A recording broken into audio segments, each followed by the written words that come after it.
are on average 8.5 influential high-tech companies per square kilometre in Shenzhen.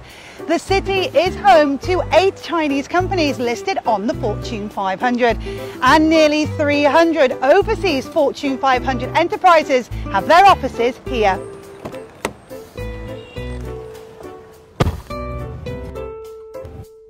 There is a frenetic energy to Shenzhen. It feels like a place where things get done. Stuff like this self-driving car, which was designed here in Shenzhen. Looking ahead, the new generation of new and exciting ideas has support and room to grow, and I'm headed to meet one now. Over 60% of all desktop robotic arms in the world were made by Shenzhen-based technology. That is an impressive achievement, even before you find out that the company is just 5 years old.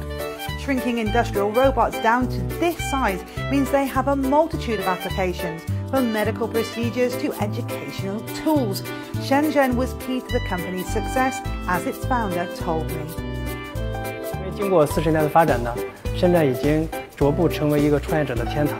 它具有比较完整的这个人才链、供应链、资金链。深圳还有一个非常好的一些这种创业的鼓励的政策。比如说我们在2015年刚刚创业的时候呢，在创业的第1年，我们就拿到了深圳市政府的创新创业的一个补助100万，再加上它一个非常好的这种营商环境、非常完善的这种法律的这种制度，那为整个创业者的成长就做了一个保驾护航。 Shenzhen would not be the city it is today without reform and opening up. And the success of much of that policy is down to the people on the ground who took the opportunities available and ran with them. 4 decades on, and the economic zone has proven to be special in deeds as well as name. And rather than an exception, the Shenzhen model is expected to be the norm across China in another 40 years. I'll see you next time.